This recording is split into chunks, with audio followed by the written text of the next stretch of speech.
Steve Myers, everybody.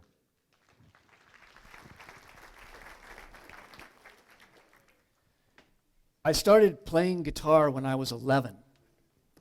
And I learned to play in the way a lot of people do, which is that somebody would sit down with me and teach me a song, or I would get the sheet music for guitar, which showed me exactly step by step where to put my fingers. But I could not figure out even the simplest melody just from hearing it. I couldn't play by ear. I couldn't improvise music. And when I saw people who could do this, I was just amazed. To me, that was like magic. I had no idea how they were doing it. Well, of course, I really wanted to be able to play like this too. I wanted to get up there and jam with these guys. But after years of trying, eventually I figured that was a talent I just didn't have. And even though I kept playing guitar after that, mostly I did other things. I went to college, I learned how to program computers, and I started making software. Well, several years later, I came across an ad in a magazine that was for a self-study course in perfect pitch. And this ad, it showed a guitar player who had the exact same problem I had. He couldn't play by ear at all.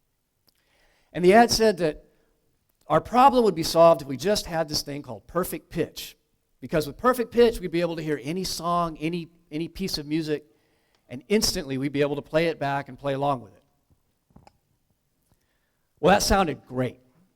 I was sold. I sent them my money and I got my course materials, which back in those days consisted of a box of about 50 cassette tapes. And what I soon found out was that the course was actually not about perfect pitch. It was really a course in ear training and music theory. Ear training is simply any exercise which helps you to hear music more accurately. Helps you to better understand what you're hearing. Music theory is kind of like a manual that shows you how music works, all the patterns and the relationships and how it all fits together. So anyway, over the course of about a year, I worked through all these lessons and exercises that were on the cassette tapes. And it turned out that that course was exactly what I needed. It opened up a whole new world of possibilities, and it just made music a whole lot more fun and exciting. But it was hard and slow. And many of the exercises in that course were just mind-numbingly repetitive and tedious. And that experience stayed with me. As I continued my career as a software developer, I kept looking for ways to make ear training and music theory more interesting, more accessible. Well, time passed.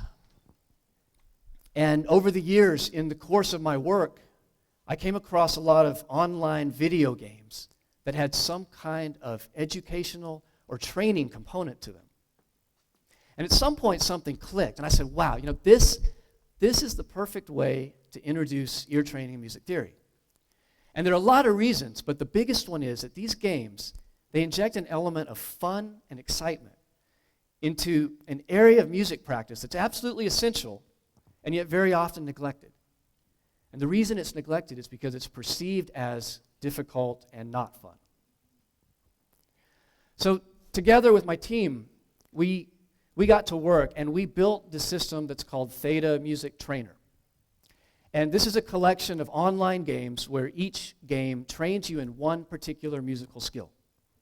And the whole idea is to make this process of ear training and music learning more effective and more fun.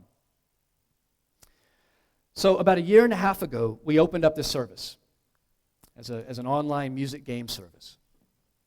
And at first, our target audience was amateur musicians. We were thinking mainly of people who already play an instrument, and they want to get better at playing by ear.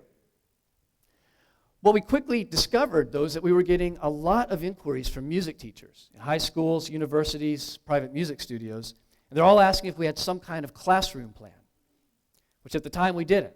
So we got busy and we made one, and we built features into the system so that teachers could create game assignments online and track their students' progress online.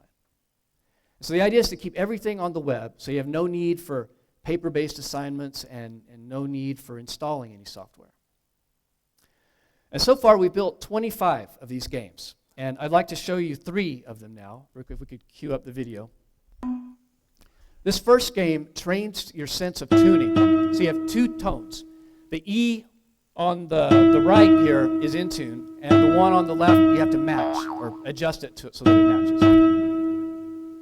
That's not in tune. Bring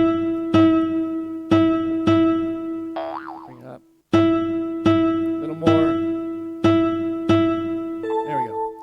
Now this next game trains, you have to match tone quality. In other words, bass and treble. So you have 2 sounds. Here's the first. We're going to make it match this one. So lower one of the bass sliders. Doesn't do it.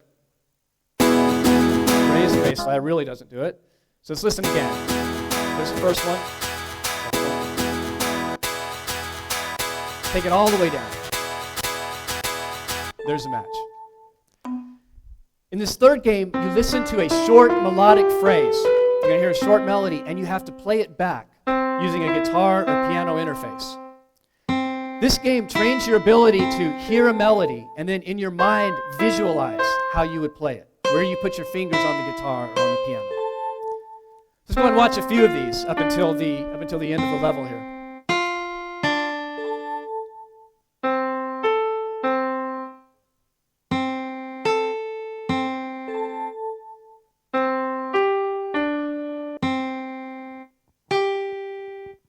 Oops, I'm going to try that one again.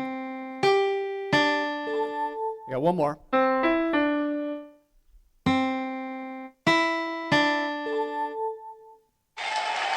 And that completes the level. So this method of using online games to teach musical skills, now this is an area that's really starting to take off now. And kids love to learn in this way because these games are fun and engaging, and they make fast progress. And just about everybody, even people who don't play an instrument, can still enjoy many of these games and have fun. And as they're playing, at the same time, they'll be sharpening their perception of sound and gaining a whole new level of appreciation for music. Thank you.